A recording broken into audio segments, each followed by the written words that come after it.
Good evening. I would like to call tonight's meeting of the Tacoma Park City Council to order. Would the clerk please call the roll? Mayor Searcy, Here. Councilmember Landman, Here. Councilmember DeBala, Present. Councilmember Schlegel, Here. Councilmember Gilbert, Here. Councilmember Honzak, Present. Councilmember Wesselek, Here. All right, good evening, everyone. Tonight, we have a few things on the agenda there. I will note that there has been one agenda change that has been noted. So this evening, we will have proclamation in recognition of Hispanic Heritage Month, adoption of minutes from March 19th, 2025. We will have two voting items. The first is the first reading ordinance approving aging in place contract with the Village of Tacoma Park, and a resolution adopting the FY27 budget schedule.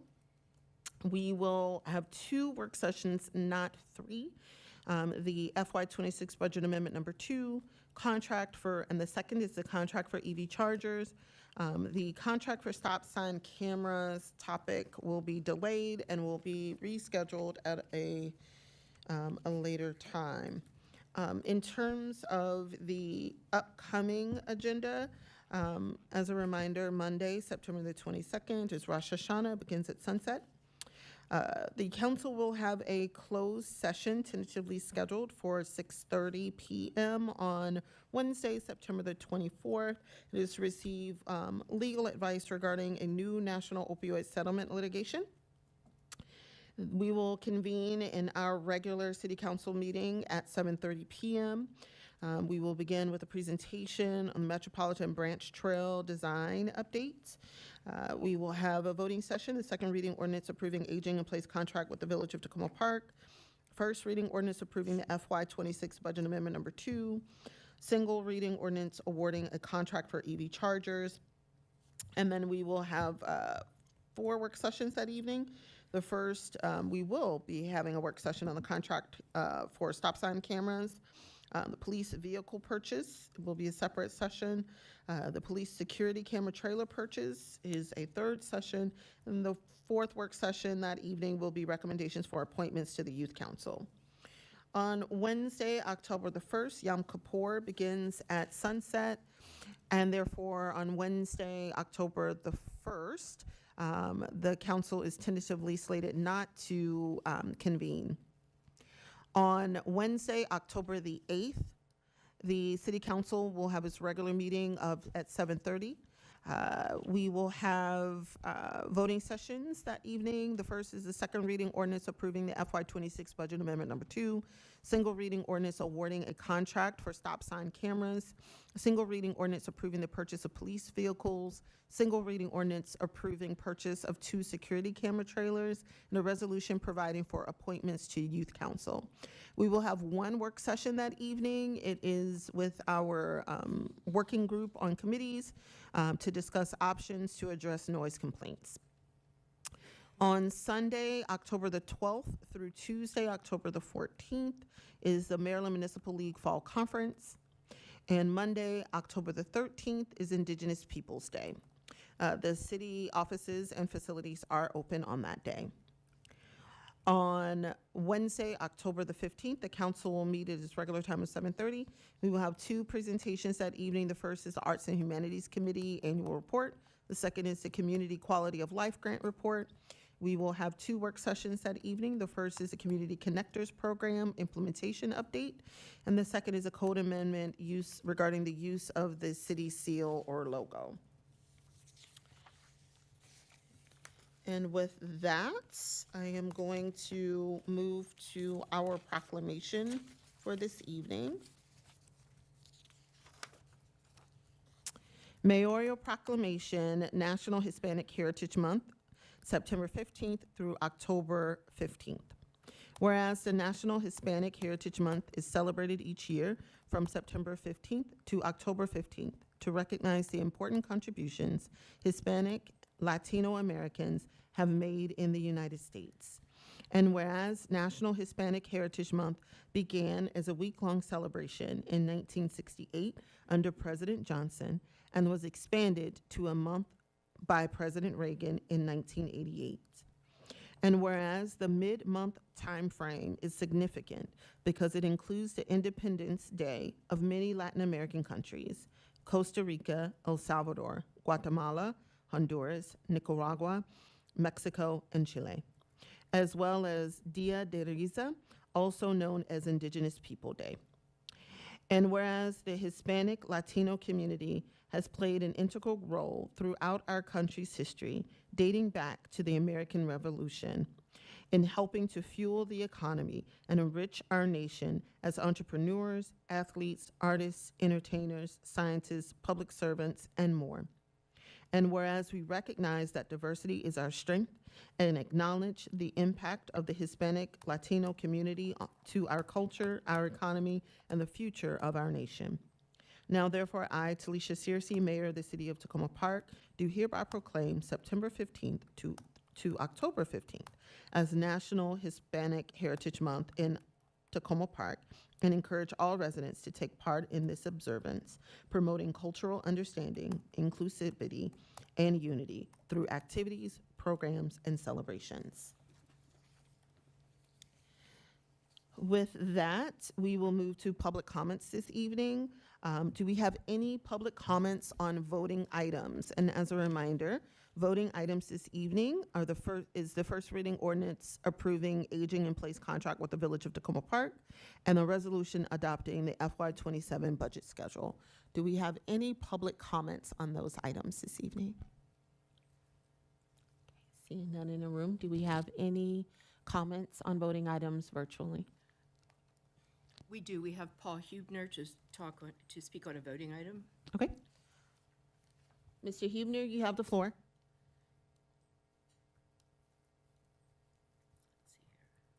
see here. Paul, do you hear us? He may not be able to get in. Give me just a moment. Okay, no worries.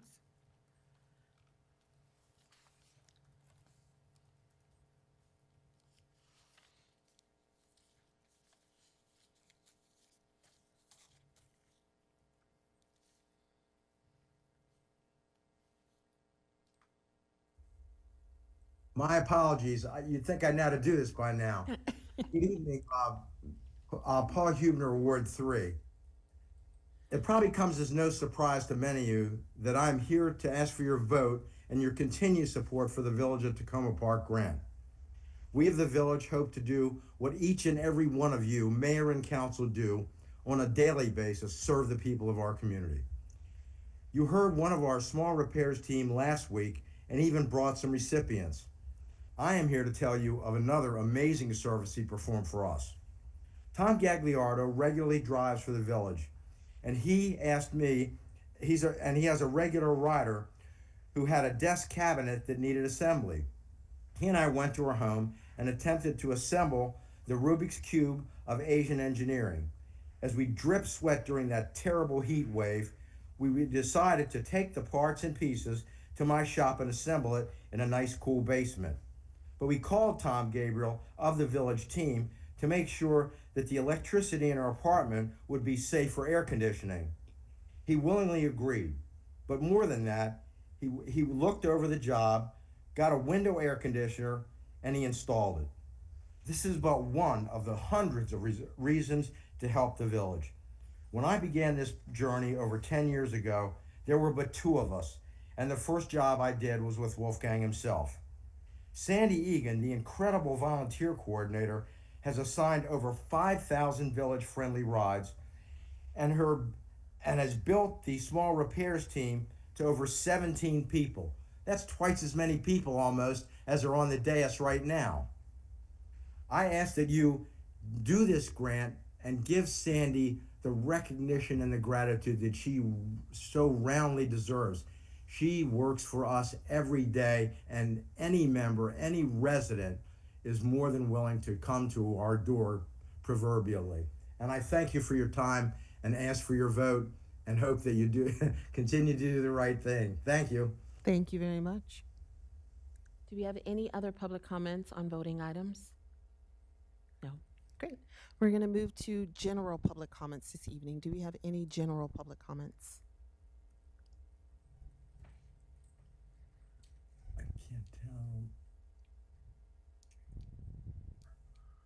Good evening. I'm John Gavin. I'm here representing Adventist Community Services. I want to congratulate Mayor Searcy, the council members, and city management on the opening of the new library and community center. It's obvious that a lot of very good work went into the project, and the result is impressive. Recently, we completed our second Making Tracks summer day camp, serving 35 kids and families for 6 weeks this summer. We're grateful for the support of council members Gilbert and Hunzak, who visited the camp to show their support and encourage the kids. We also want to thank Captain Evans, Sergeant Wolf, and the other officers of the Tacoma Park Police for once again hosting a weekly fun with police segment at the camp and for sponsoring the Chuck E. Cheese adventure. We've been advocating for the Piney Branch Elementary School capital project with the pool and same-size gym proposal that the mayor and council endorsed on July 30. So far, ACS has participated in the National Night Out and had a table at the Tacoma Folk Festival. We plan to have a presence at the upcoming Street Festival on October 5.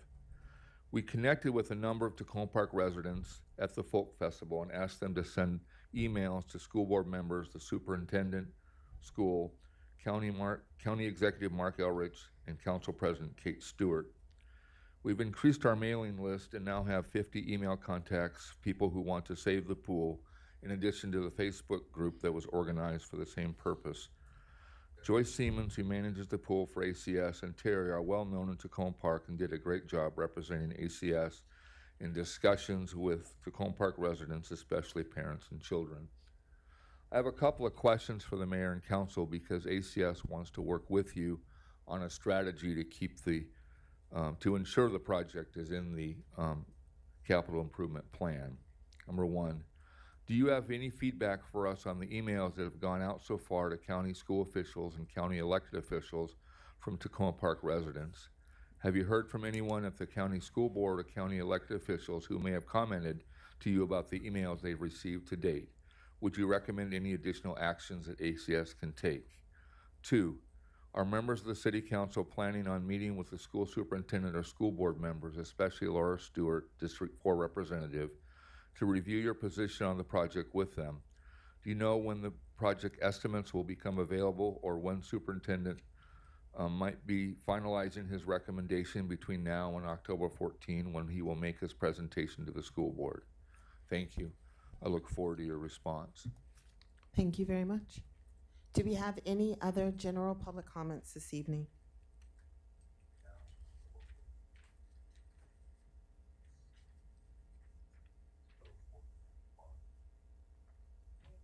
Hard to believe it's been 4 months. Arthur David Olson, Herbie Hancock Avenue, Ward 4.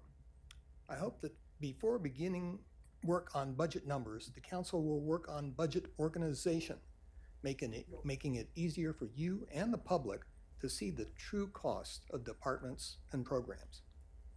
In the current budget, there's a single capital outlay item of about $3.16 million, not associated with any particular department.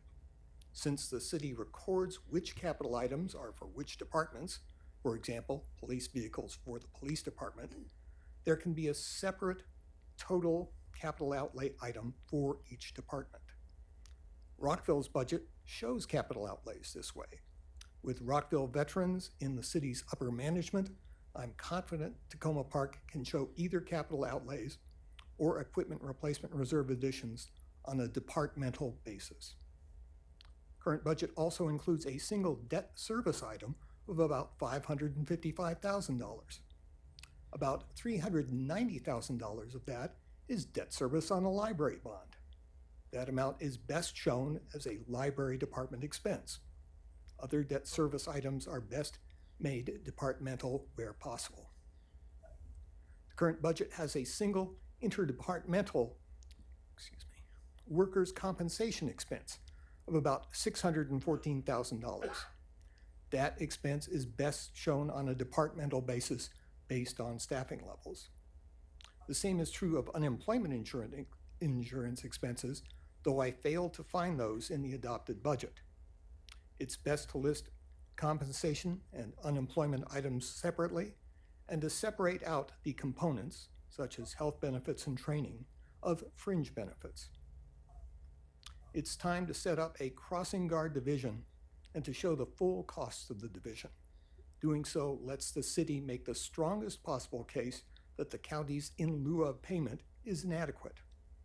The same is true of other programs where the city receives in lieu of payments. Finally, on the revenue side, cable franchise fees of about $109,000 are now shown as revenue for the communications department. Since there is no restriction on the use of those fees, and since the city receives them whether or not it has a communications department, the fees are best not shown as departmental. I hope the council will direct the city manager to arrange for these and other clarifying changes to the budget. Thank you. Thank you very much. Do you have any other general public comments? Hi, I'm Jenna Swami. I'm with a nonprofit called Chrysalis, and we're partnering with Washington Adventist University to host a upcoming fundraiser on September 28th. I'm just looking for any help anyone could give us to increase our attendance at the event, increasing community involvement. All of our proceeds for the event will go towards our projects, which are based in Uganda. The event will start on WAU's campus and then go through Sligo Creek as well. So it'll be a lot of fun.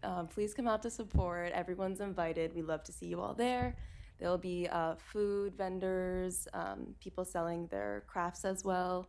And we'll have a kitty dash. So it's fun for the whole family. And I hope to see you all. Thank you so much. Thank you very much. Do we have any other general public comments?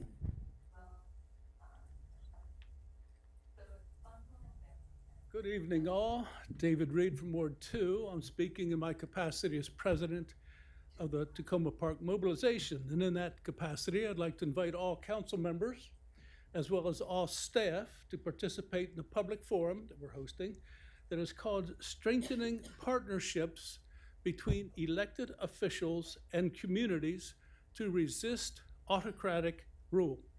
The forum will take place on Sunday, September 28th, from 1 to 3 in the afternoon at the Piney Branch Elementary School. Well, here we are, 9 months into Trump 2, as we witness more assaults on residents, threats against anyone who opposes autocracy, weakening democratic processes, rising inflation, rampant corruption, and profiteering.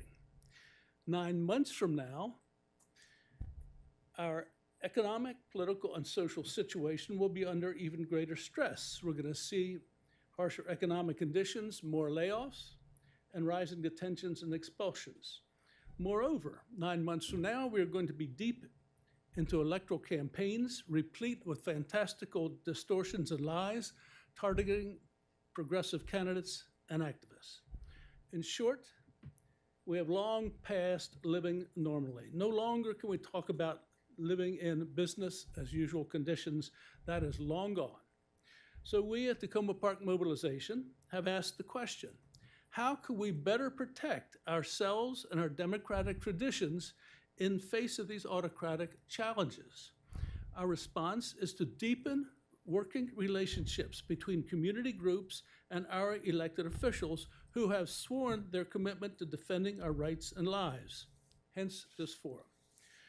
This forum will not be a usual exchange that begins with polite statements and of intent and commitment. Rather, we will be alternating presentations between elected officials and community leaders. And panelists, all 7 of them, will have 7 minutes each presenting specific recommendations and requests that elected officials would like to make of community leaders and the community leaders would like to make of their elected officials. These brief presentations will be followed by a 1-hour public exchange and discussion. I'm very pleased to share that Mayor Searcy has agreed to join Congressman Jamie Raskin, Delegate David Moon, and County Executive Mark Elrich on the elected officials panel for a dialogue with representatives from the Congregational Action Network, Tacoma Park Mobilization, and Montgomery County Immigrant Resource Collective. And we certainly look forward to welcoming you at the forum. Thank you very much. Thank you very much. Do we have any other general public comments this evening? Do you have any virtual? We do. We have one on Zoom. Risa Shaw is on. Riza Shah, you have the floor. Hi. Good evening, everyone. I am speaking about the city manager's, Mr. Disprioto, sorry for ruining your name, statement from last week to express my dismay and my grave concerns about 3 statements that were made. The city manager starts off talking about the lack of information the city is getting from federal agencies, but then in the 5th paragraph says, quote, incidentally, most of the activity that has occurred in our community has appeared to be related to federal agencies making criminal arrests related to specific individuals whom they are seeking, unquote. Now, either the information that he has, either he has information that he said is not available or he's making inaccurate statements. My questions are, where is your evidence that most of the activity is federal agencies making criminal arrests? How can you know this and still make the statement if you have little to no information from the feds? Which statements are accurate? And I want to state clearly that criminal arrests is not what the community is seeing. The statement is both inaccurate and it is also irresponsible, and it's been made by a city official, and this is very concerning. In paragraph 7, he talks about federal agents, and the last sentence says, quote, there are probably variations of all of this, different ways of appearing amongst the many different federal agencies who are involved in serving warrants and in immigration enforcement, unquote. Again, I ask, where is your evidence? How do you know this in light of what you've said in your earlier statements? And how is a probably about serving warrant statement that comes across as supporting ICE? How is this helpful and not harmful to our community? In the middle of paragraph 8, there is mention of not relying on information that, quote, that is, quote, not confirmed by the federal authority involved, unquote. I want to underscore that we all know that waiting for federal authority at this point to confirm anything is a fool's errand, anything that they're doing. And this is exactly what authoritarianism is and wants us to do and say, is to wait for their confirmation. I have 3 requests. One, I request a retraction of the statements that are inaccurate, and I also request an apology for having made them because it impugns our community members.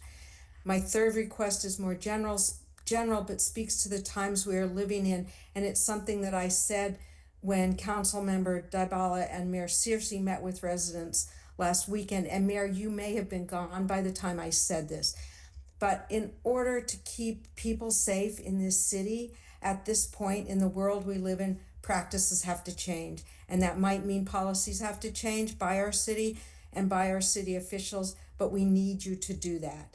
One other thing that I would like to say is that there has been talk about getting verification that ICE has taken someone. What do you need from the community in order to know that an ICE detainment has happened? And can that be confirmed by community members with photographs and videos that we often have? Will that be enough to know that ICE detainment, that ICE has taken people? Thank you. Thank you very much. Okay. Seeing no more general public comments, we're going to move to council comments. Do we have any council comments this evening?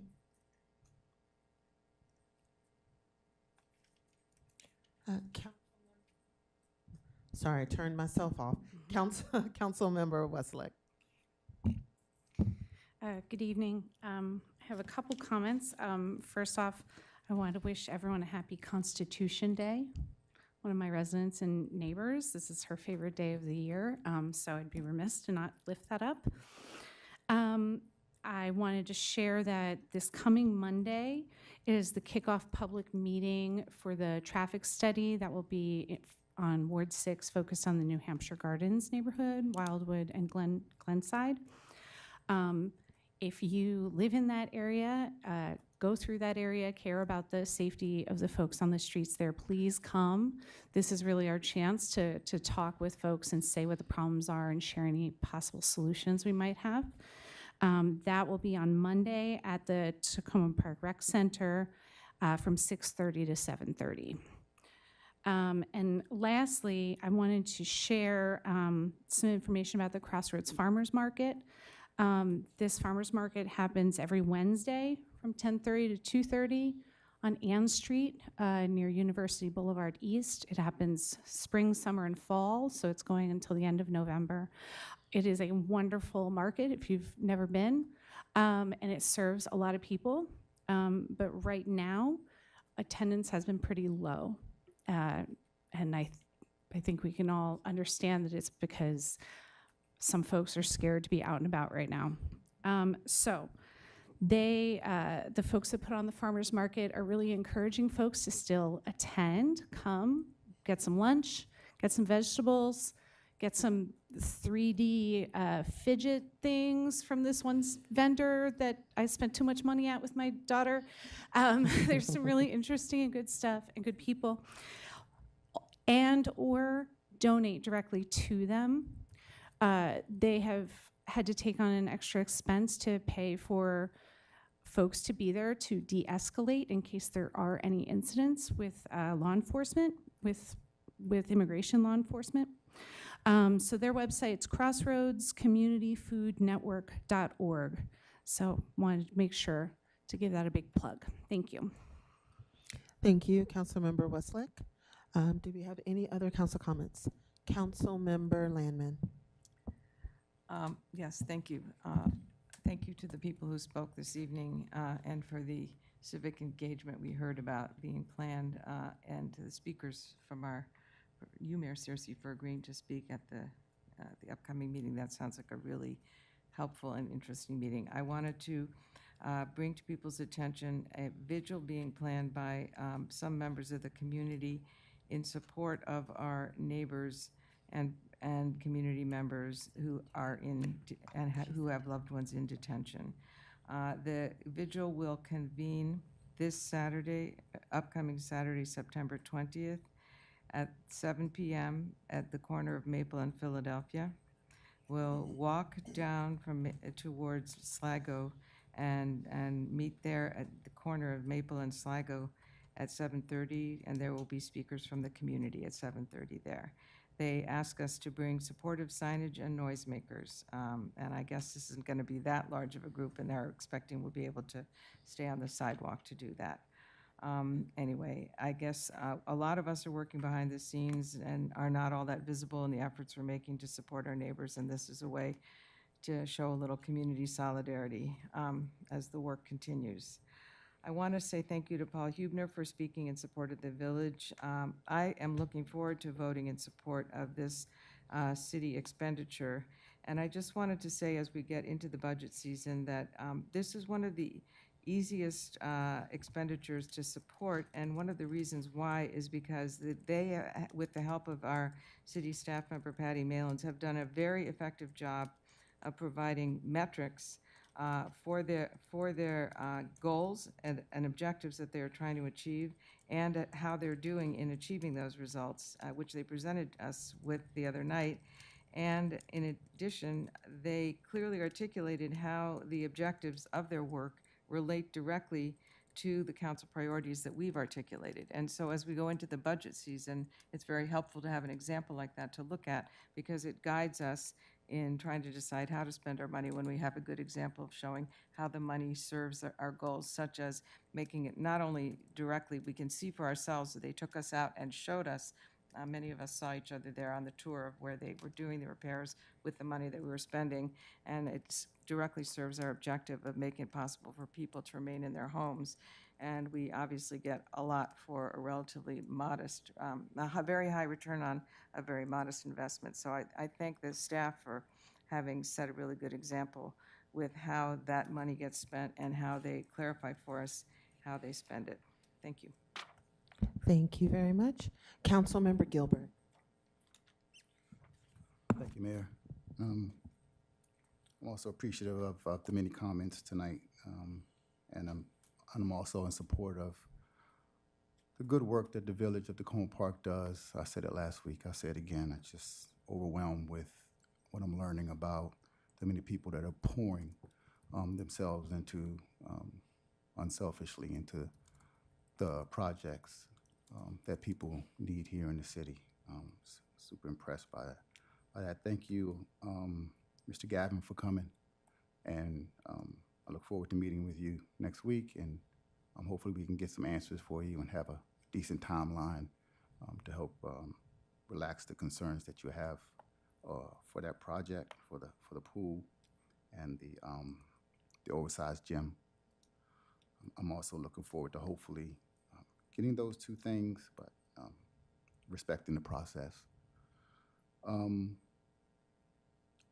want to thank Mr. Adam Landsman of Ward 4 for his alerting me about on his concerns about anti-Semitic postings and graffiti that he has been discovering throughout the city. I'm sure there are other people who feel the same way. And I've had conversations with the city manager, and we look forward to hopefully coming up with a game plan for, if not enforcement, but being able to do better about getting some of the things taken down that are distasteful and offensive to people. And I want to say personally, thank you to all of you who showed support to me, specifically my council colleagues, and support for the loss of my dog. We buried him yesterday, my little Westie. He was very popular in the city. He made quite an impact at the Duville community where I live. He was the first of 2 dogs that I had that were emotional support dogs, the first 2 in the Duville community. And it was pretty tough for the people who lived there who had to acclimate to living amongst dogs because their culture just didn't roll like that before those 2 came. So I'm really appreciative to the people who I've watched over the 4 years go from being very standoffish to just loving Tugger as a living soul. So, very grateful. I just opened a card before we started the meeting from a resident who showed support. It's just been incredible. So I'm really thankful to everybody for the support.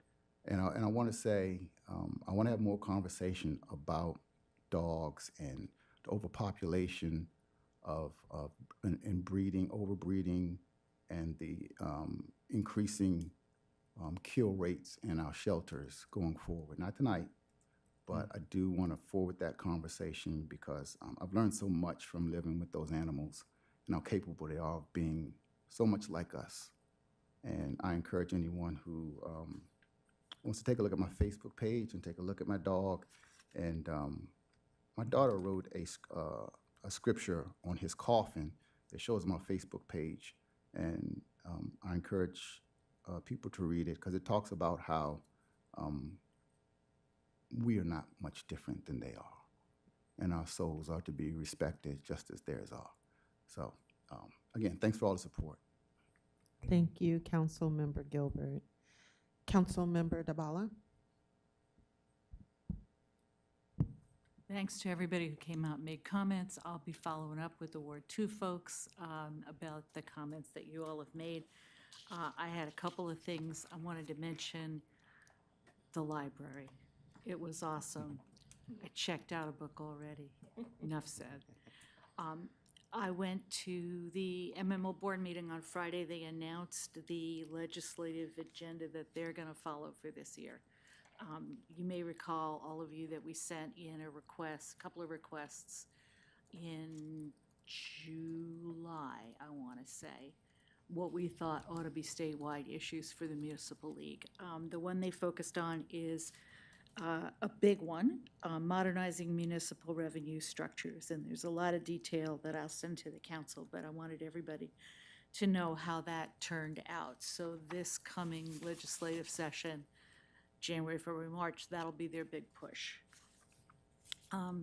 Second thing, several of us were yesterday at a Montgomery County staff briefing on flood management and saw some maps and some data that was going to come out publicly pretty soon, but which I think is going to be very, very helpful to the city in terms of our flood efforts and coordinating with the county.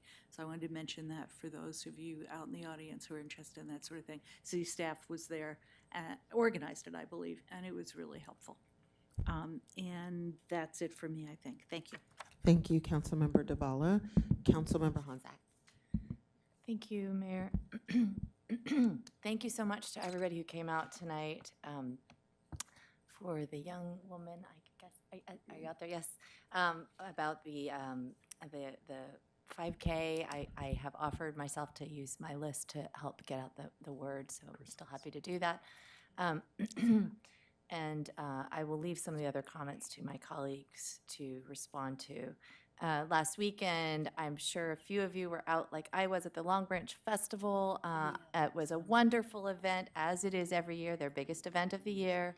I was also very glad and had a good chance to talk to both our park police as well as the county planners about the East Community Plan, and was really glad to see them there and had some comforting conversations about some of my concerns that they had not adequately been able to capture the Latino voices in our community, even though they comprise 40% of that target area, and their data shows only about 4% of it, their coverage so far has reached those folks. But they have a lot of good creative strategies, so I was pleased to hear that. And I am sure the mayor will speak about our attending the Washington Adventist Gala, so I won't jump the gun on that one, but it was fantastic, especially the music. If anyone has never heard their music, it's pretty fantastic. And also, while we were at the gala, I was able to make a connection with one of the professors there who'd reached out to me about his Model United Nations program that he has led. He's a really neat professor. I was able to connect him with one of our local middle school teachers who's a champion of Model UN and one of the only ones teaching that class in the area. And that was several months ago. But now he's got this new idea about a Christian comedy festival that he would like to invite folks to from across the community if you're interested. And so I introduced him to our arts coordinator about the interfaith comedy event that we had done as a city. And so again, neat connections, a time of bringing together different kinds of communities. And that brings me to an unusual thing that I'm going to share. I hope that no one is offended by my sharing something that the community shared with me. It is related to faith. I am not Jewish. I'm sort of agnostic. I had never been to any Jewish celebrations myself. And last year, some neighbors very kindly invited me to stand on the Sligo Creek Bridge and celebrate with them. And I'm not sure how to pronounce this. If anybody can help me out, I believe it's called Tashlich. Does anybody know? Anybody familiar with that during Rosh Hashanah? Okay, well, someone can come and correct me later. I'm sure I've said it wrong probably. But you are all invited if you would like, or the community members are invited to experience this really interesting, rich religious celebration over the bridge, the pedestrian bridge at Park Valley Road over Sligo Creek. They reached out to me and said, you really enjoyed that last year, Kara. Why don't you let the community know if they'd like to experience this celebration? They put things into the water and let them flow down, natural things, and I will let them explain it because I am not of that faith. Last night was the Washington Adventist Hospital community session. Will you be speaking about that, City Manager, at all? About the Mayor, about last night's Washington. Okay, so last night was a Washington Adventist Hospital had a community session about the demolition and the fencing. I believe it has been recorded. I don't have a copy yet of that recording, but it is on their website. I thought it was well attended, and actually, amazingly, they answered every single question that was asked during that session, which I thought was pretty amazing. That doesn't always happen at these kinds of meetings. This Friday from 9 to 11 at the corner of Maple and Sligo Creek Parkway is a community gardening event with our city gardener.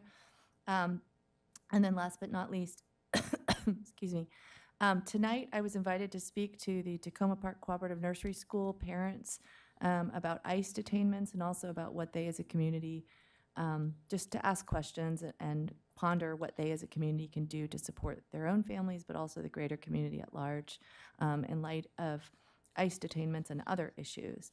And one comment from a parent in particular stood out to me.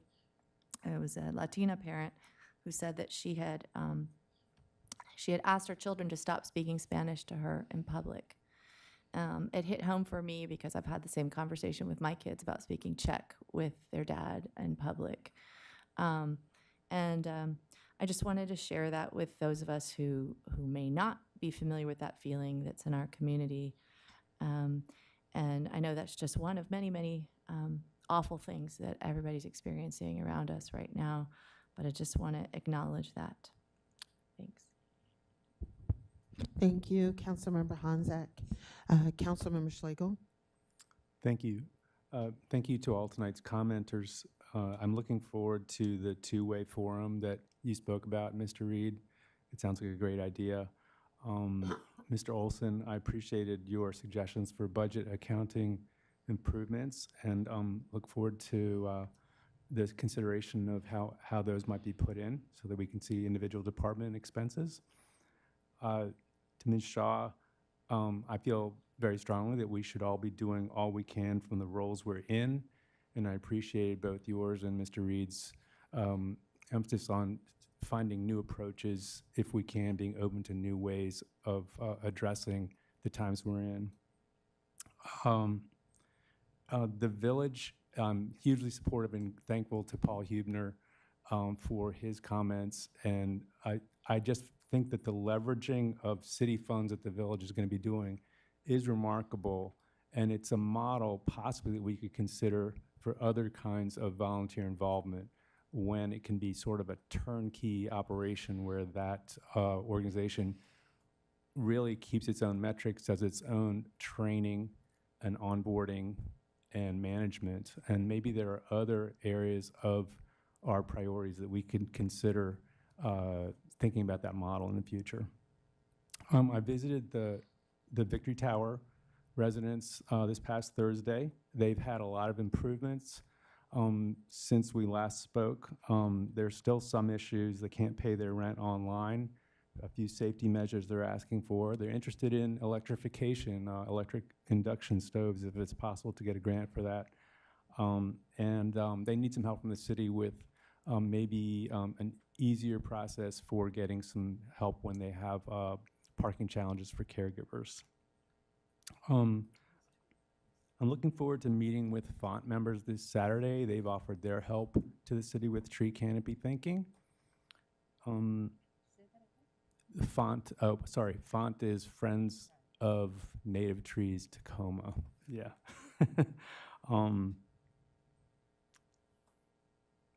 The council member Laminari spoke about the vigil.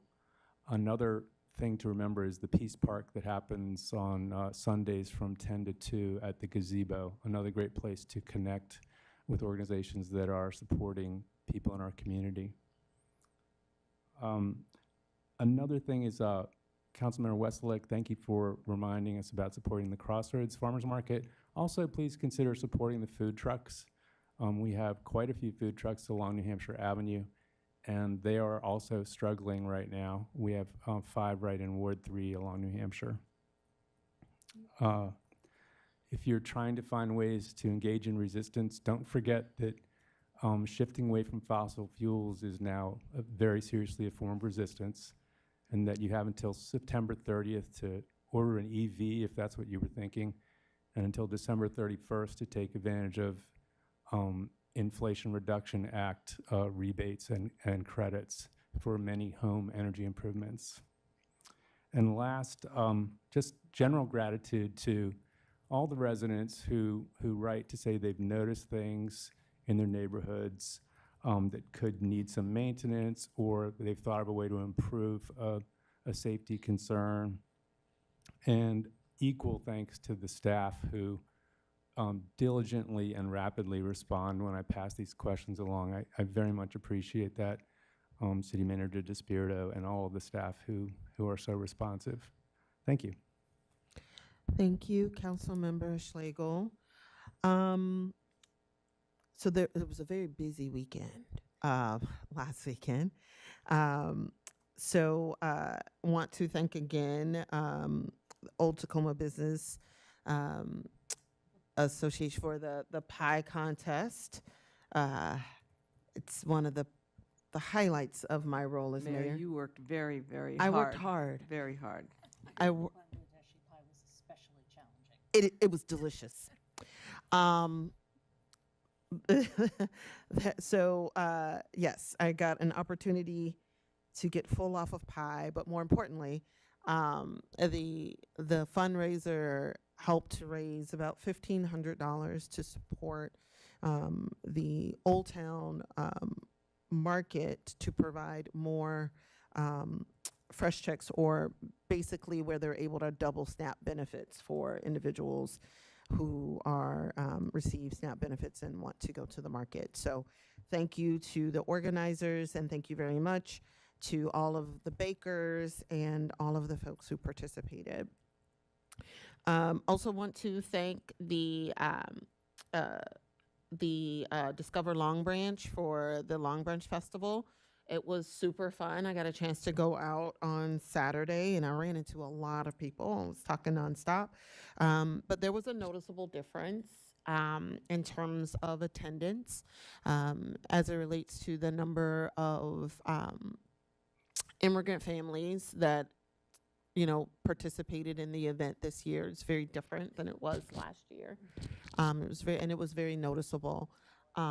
So I do just want to, again, continue to support organizations within our community that are still trying to make sure that we're creating these spaces of solidarity and support for the cultural diversity of our community. I think that even though some may not be able to participate in person out of fear, the mere fact that we are continuing to support our diversity and their culture means a lot.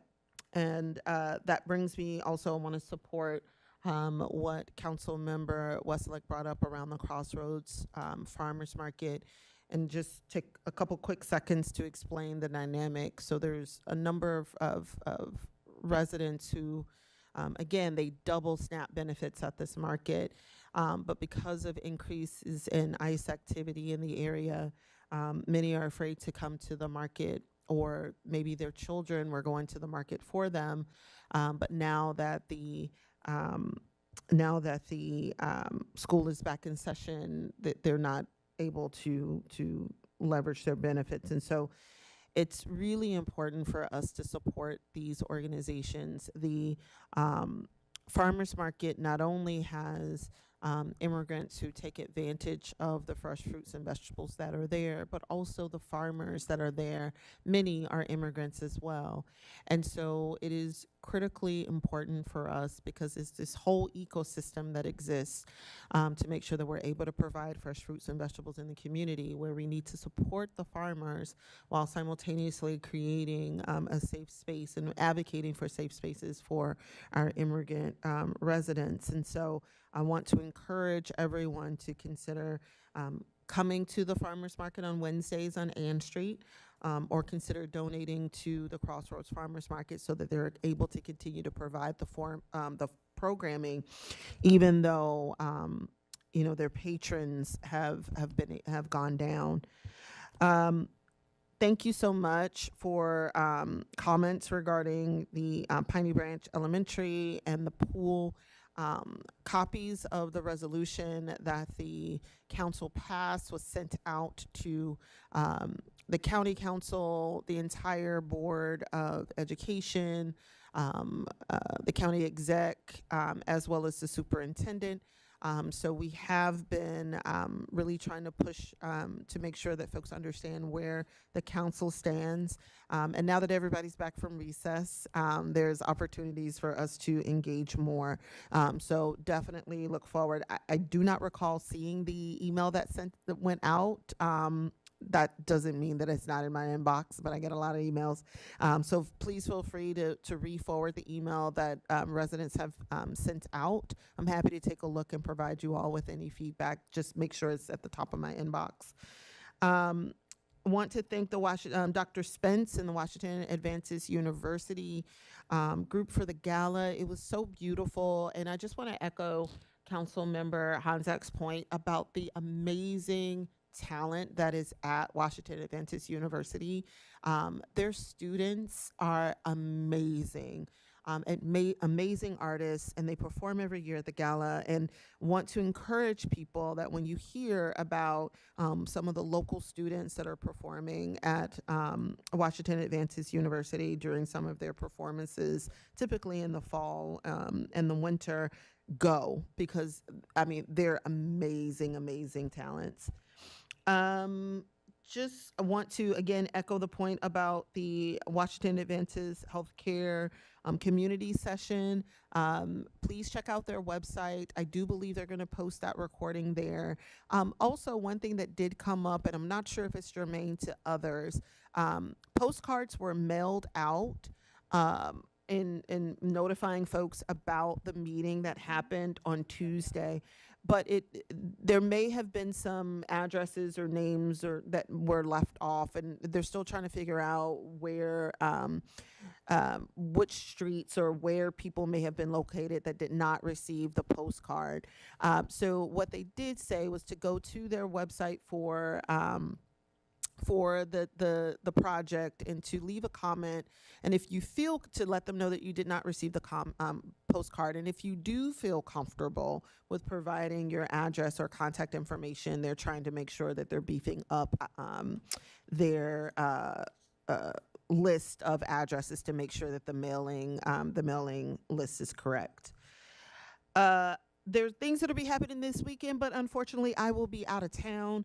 However, I want to remind folks about on, I believe, Saturday the 20th from 10 to 2 is the play day that is at Tacoma Middle.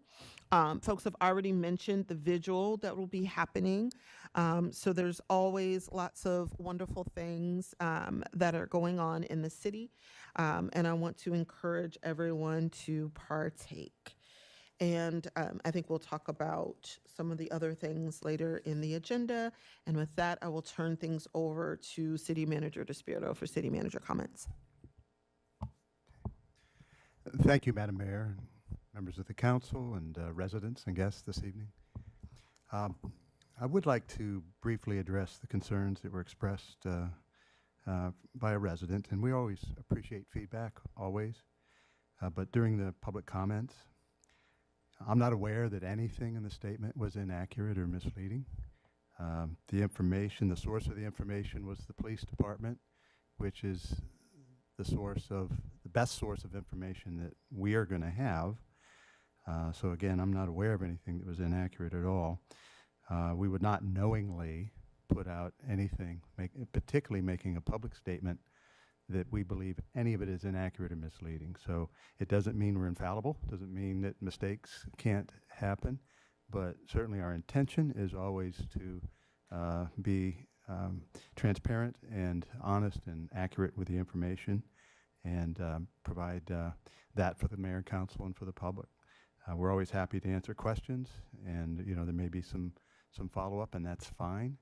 But again, to my knowledge, and thinking back through the statement, don't see anything that I'm aware of that was inaccurate, as it was provided by the primary source of information that we have, which is the police department. They would be in the best position to know. I'd like to report on a few department notices, please. The Housing and Community Development Department. The city will be hosting a public meeting on the Ward 6 traffic study Monday, September 22nd from 6:30 to 7:30 p.m. at the Tacoma Park Recreation Center. Residents will be able to share their traffic safety concerns, experiences, and desired outcomes to contribute to the success of the project.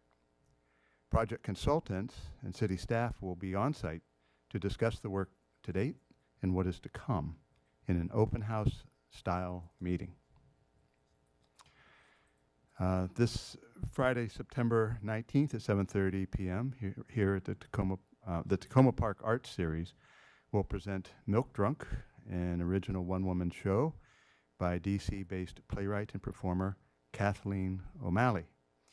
The show is crackling with humor, passion, and wit. The play premiered off-Broadway at the United Solo Theater Festival at Theater Row. please note, this show does include some adult language and themes that may not be appropriate for children.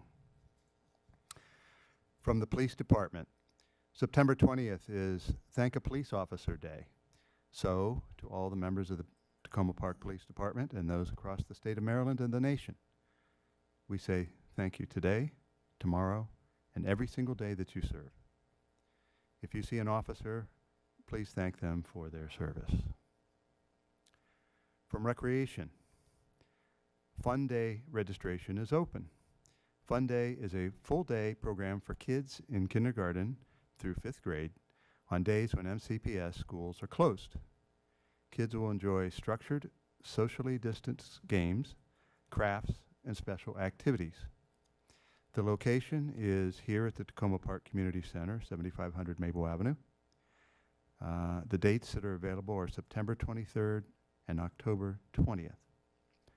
The cost is $55, and attendees must bring lunch, snacks, and a labeled water bottle.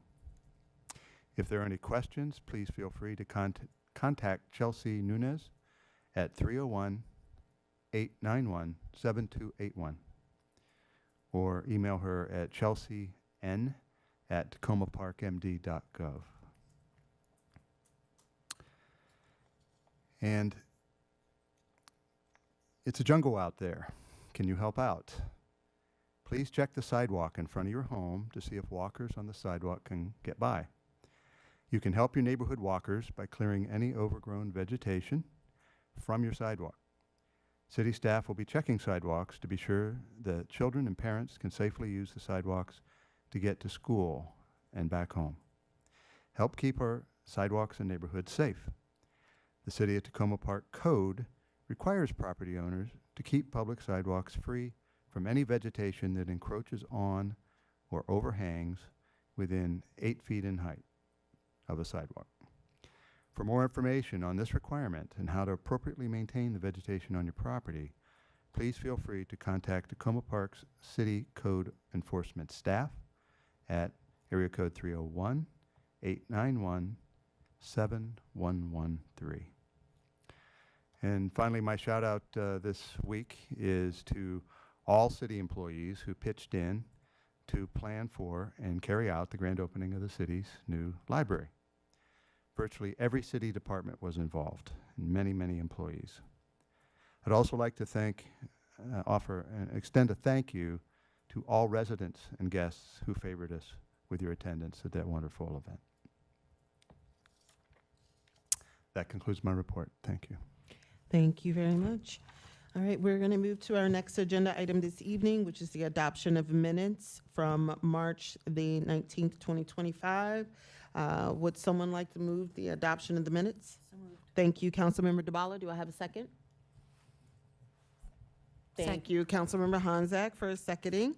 All those in favor to adopt the minutes of March 19th, 2025, please say aye.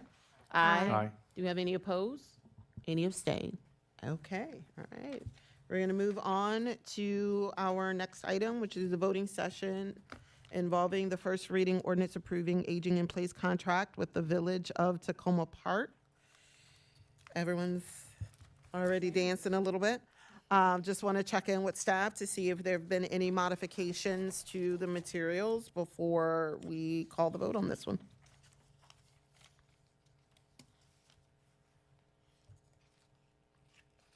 Okay.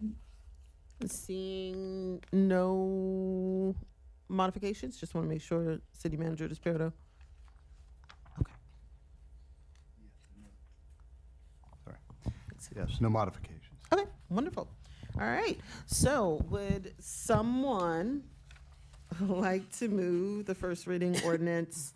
So moved. Second. And Councilmember Lamb, you had your light on. I was trying to see if you wanted to move it. Can we have thirds and fourths on this one? I can withdraw my so moved. The Fix-It Clinic person I'd be happy can. to second it. Done, it's Sure. done. That's already I done, know, no I know, worries. you and I Sorry. wanted to do it too. I know, I saw your okay. lights, so I was waiting for y'all. It's okay. All right, Councilmember Schlegel moved and Councilmember Hanzak seconded. Okay, any points of discussion? Councilmember I believe Landman. I am the most senior member of the city council.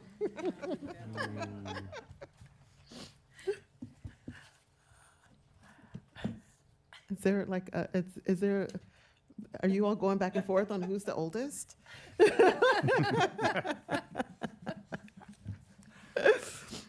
All Are right, we supposed to defer to our elders? I think so, Is that what's maybe. just been told? All right, excellent. Perfect. Wonderful. Okay, seeing no comments for discussion, I do just want to say and echo the sentiments that have been raised by residents, but also members of council over the last week or so.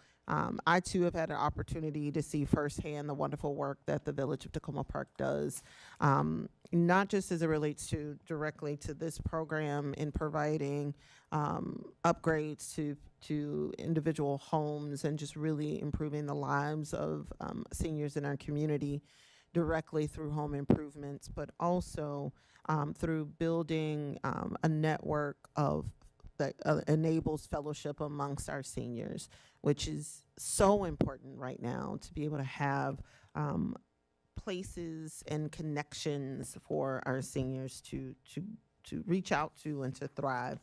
So I am in full support of this ordinance and this funding, and I just want to give my heartfelt thank yous to all of the volunteers and particularly Sandy for all of the work that she does with the village. She really has just such a heart to encourage and motivate and create opportunities for our seniors, and I'm very, very, very appreciative of the work that she does.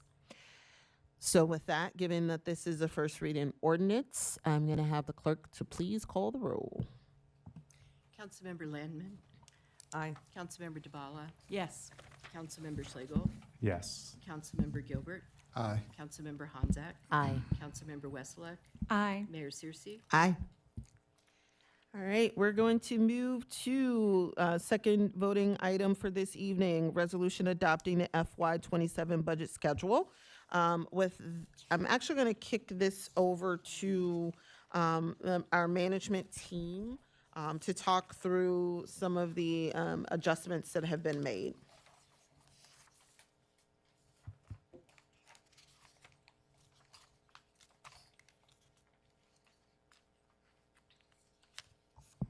Thank you, Madam Mayor, and we appreciate council's patience as staff, including the full senior team, has continued to think through what might be the most realistic and effective schedule to propose to you.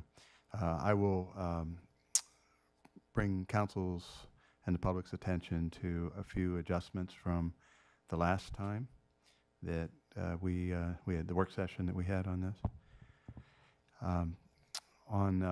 First is on Wednesday, November 19th, we added reference, because it's budget related, to a presentation in addition to the work session that we've been saying all along and still say we would like to have on council budget priorities and survey results. We'd like to add a presentation working with our financial consultant, Raftellus, on financial forecast preliminary results. As council will recall, in the current FY26 budget, the mayor and council agreed to have staff retain a financial consultant to assist us with looking at financial forecasts as well as sustainable budgetary practices. This presentation will be the financial forecast portion of that. And this meeting itself, as I understand from Mayor and Council, you'd like to have this as a virtual meeting, given the fact that a good number of members will be at a professional conference that week. So it will still happen, it will be a virtual meeting, so I just note that. So we added that because we just worked out the project schedule for the consultant just a few days ago. Another change is looking further into the calendar. On Monday, April 13th, we had previously said an additional budget work session would be on that evening if needed. In a note that I sent to the mayor and council the other day, I indicated that staff took a hard look at the proposed timing of the 3 budget reconciliation meetings, which are very, very key, of course. That's where ultimately mayor and council makes decisions and gives direction to staff at the culmination of all the public hearings and the culmination of all the presentations. And we realized that what the calendar showed was trying to achieve that in a span of just 8 calendar days was not optimal. Not for the mayor and council and the public, who wouldn't have much time to review materials between meetings, and not for city staff, who need to prepare those materials.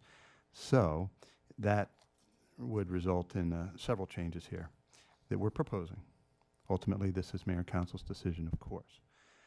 But on the evening of Monday, April 13th, where again we were not going to have a meeting, we would recommend that we move the budget work session reconciliation number 1 from the 13th, move it up a little bit. I'm sorry, move it up from the 15th, Wednesday the 15th, where it had been shown, to Monday the 13th. That will allow a little bit more time between these meetings. I was also, we were also suggesting, and it's purely up to the council, that if we could get away with not having a meeting on Wednesday the 15th, that would allow more time for staff to focus exclusively on preparing, particularly addressing the changes that council would have directed, and questions and research that may also come from council on that first budget reconciliation. Oftentimes that first one is where a majority of the commentary occurs. So having that additional time would allow us to be more effective as a staff in providing that information in a timely manner and with greater completeness to the mayor and council. If ultimately, I will say, if because of other non-budget items that council may need to address, and council will still wish to have a regular meeting on the 15th, staff will just do our best. But we still recommend moving the reconciliation to a Monday night.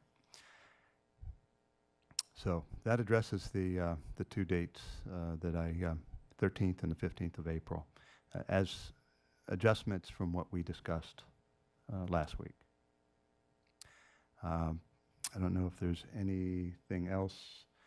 I don't think there's anything else that staff is going to add at this time. We're happy to try to answer any questions on those changes or anything else with respect to our recommended FY27 budget schedule.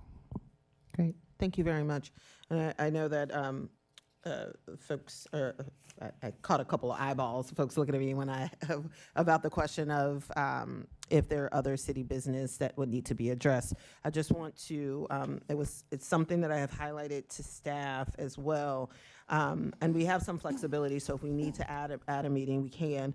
But in April, because we won't have a meeting on the 1st, we will have a meeting on the 8th, but it also includes a public hearing, which means that usually takes depending on the nature, may take some time to get through, which means you may be limited. And so that would mean Wednesday the 15th would be out, but we would have a meeting on the 22nd. So that would leave us with, in the month of April, 2 council meetings to deal with any other city business. Now, usually around this time of the budget cycle, the only business we have is the budget. But I am just wanting to, I'm in support of making this suggestion, but also keeping in mind that it is possible for us to adjust that if we need to, if there's anything that comes up that warrants us to actually meet to discuss other business on one of those Wednesdays. Councilmember DeBala? Yeah, I would be more comfortable with leaving it on the books for now and calling it a tentative council meeting.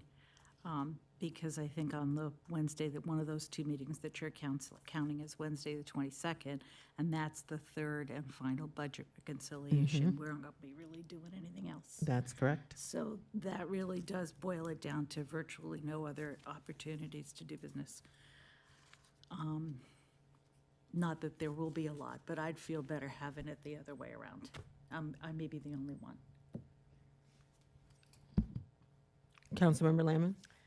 I would agree that we should not have that many gaps on our calendar, in part because the budget can't really crowd out every other thing.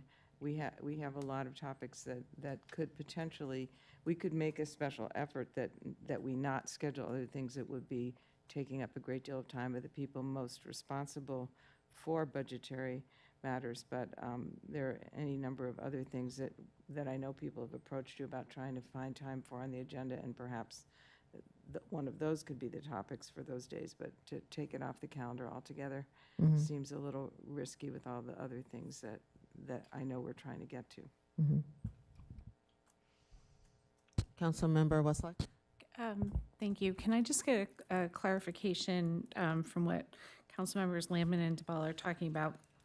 Are we talking about still keeping April 1st as no meeting, but holding the 15th and just knowing that we could cancel it if need be? Is it just just adding back the one? Councilmember DeBala, yes. That's what I was talking about, because the reason we didn't want to do April 1st was because it was school vacation week. Yes. That, it would be okay with me, but I don't think it's okay with everybody else to do it on April 1st. And so it is kind of jammed up in the middle of April for sure. But that was my suggestion, yes. Just want to follow up with the city manager staff. Instead of having the meeting on April the 15th as canceled, would you consider it being prudent to allow for us to just note it as tentative on the schedule? Absolutely. Okay. Excellent. So we will make that adjustment. We'll consider that a friendly amendment. Yep. Okay.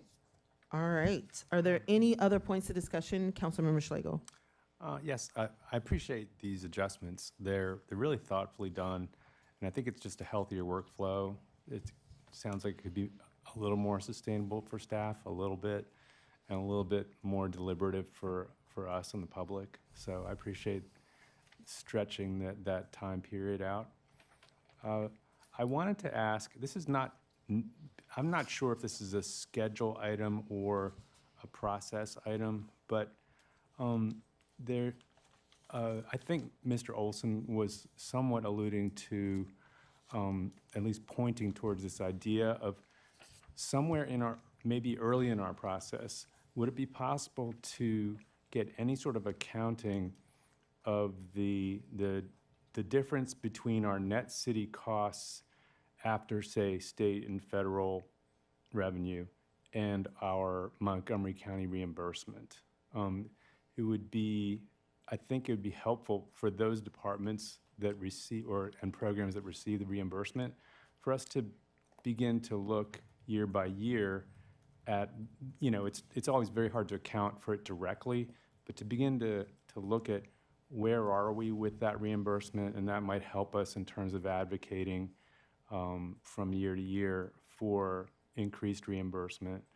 Or it might help us just see, okay, this is an area where we just want to confirm that we have value added beyond what the county provides in reimbursement. So does that make sense, or do I need to clarify what I'm talking about more? I would think it would be helpful if you could, say, put an email together that would just be very specific as to what your questions are. And we receive information at varying times, different times, like the tax duplication numbers from the county and other sources of funds. Timing-wise, I don't want to take a stab at answering that question without consulting with staff, of course. But if you would favor us with just laying your question out in writing, and we'll copy it all to your colleagues. Any response that will allow us to look at it and have a little bit of time to, see what's feasible. We'd be happy to answer any questions or look at what any member of council would like us to look at. I also want to remind my colleagues that through our participation in MML, we will receive a presentation from the county on the tax due numbers. We typically receive notification of those numbers before they're incorporated into the county exec's budget. The tax dupe is, I think there's a misnomer that our tax dupe calculation is based somehow on the cost that, like our costs. No, it's based on a formula that's kind of like, I don't want to knock the formula, but I feel like it was developed on the back of a napkin but it for the most part tries to estimate what the potential out-of-pocket costs that the county would have incurred had they provided services to the city. And it's not always accounting for the full breadth of the services, and it's not always at the cost level that would make logical sense. So I do think that it's a little bit more complex, I think, than to try to make that comparison. I mean, you could have a very clean comparison between what we get reimbursed from the county versus what we actually spend, but I get a little nervous in terms of how people are interpreting that gap. Yeah, I tried to emphasize that when using the phrase value added. I do understand it's apples and oranges when you talk about, say, personal responsiveness, as I alluded to in my comment. It's simply because we know that long range, we want to be tracking how this, if you want to call it the delta, between our reimbursement and our net costs after other intergovernmental. I think then it helps us think more about, okay, where are our values, because we see we're paying more, and and it helps us be transparent with residents too, who are concerned about, I'm a county taxpayer and a city taxpayer. Yeah. Yeah. Okay. Get it? Okay. All right. Not seeing any additional comments in terms of the budget calendar. I don't think I moved this. We just jumped right into comments and discussion. Would someone like to move the resolution adopting the amended version, adopting the FY27 budget calendar? So moved. Thank you, Councilmember Gilbert. Do I have a second? Madam Mayor? Yes. As amended by changing can you state that more clearly to make Sure. that I wanna make As sure. amended, where we have modified the April 15th date to instead read city council meeting in parentheses tentative to allow for staff adequate time to prepare for and so it's basically saying that meeting is tentatively slated. Thank you. Okay, and so Councilmember Gilbert moved. Did I have a second? Second. Councilmember Landman seconded. All right. All those in favor adopting the amended FY 2027 budget schedule, please say aye. Aye. Do we have any opposed? Any abstain? Okay, it moves. Okay, next item is the work session, FY26 budget amendment number 2. I'm going to turn things over to our city management team to begin with the presentation.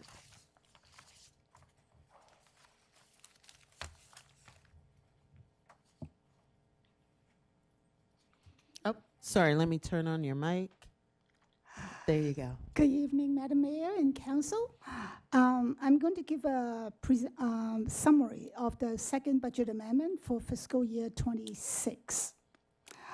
The fiscal year 26 budget was adopted by the City Council on May 14, 25.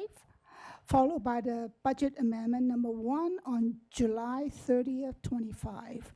Since that time, there were operational needs and additional expenditures that require further adjustment to the FY26 budget. And the second budget amendment include the following adjustment. The first one is in the general fund. The net budget increase for the departmental operating budgets and the equipment replacement project is $39,462. Key changes include the recognition of increased funding for several initiatives, including the solar power kiosks for the public parking lot at the junction, office equipment, housing fund expenditure, and the equipment replacement purchase of the arcade game and also the pool table. Within the general fund, departmental operating expenditure will increase by $44,462, and equipment replacement expenditure will decrease by $5,000, resulting in a net budget increase of $39,462. The red light camera, in the red light camera fund, a budget increase of $80,000 is requested to cover the contingency costs of the library construction. The amount is an estimate of what the city may still owe as we are working to resolve the billing differences between the differences with the contractor. Then we are talking about the special revenue fund. The total budget reduction is $14,666.45. While the city received 5 new grant awards, which is usually revenue neutral, the budget reduction is due to the adjustment made to the Sligo Mill Road project. The housing director, Mr. McNally, can provide more detail if it is needed, okay? And then the last item we have is the American Rescue Plan Act, ARPA fund. The total ARPA budget adjustment reflects a reduction of $11,953. This decrease is the result of the FY26 carryover in the first budget amendment, exceeding the remaining balance of fiscal year 25 budget. On the last page of the cover memo, we include a table summarizing the balance of the percentage change in the unassigned reserve, along with the estimated general fund balance following the first budget and the second budget amendment. For the general fund, amendment includes an expenditure increase totaling $39,462 for the police department, recreation department, housing and community development, and interdepartmental division.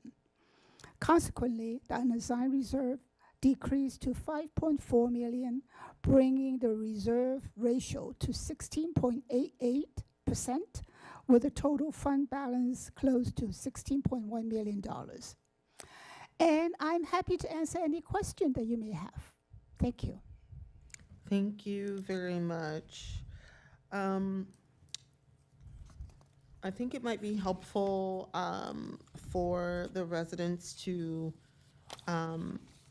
hear a little bit more about the library capital expenditure of $80,000. Mayor, the $80,000 is a request as a request for contingency to address the stage of the project that we're in, where any change orders that are that have underlying assumptions or cost assumptions between the two parties, the City of Tacoma Park and the contractor, where those differences exist. This is the stage where we have those conversations to work out the differences. The city has a very strong position and very strong support for the our perspective.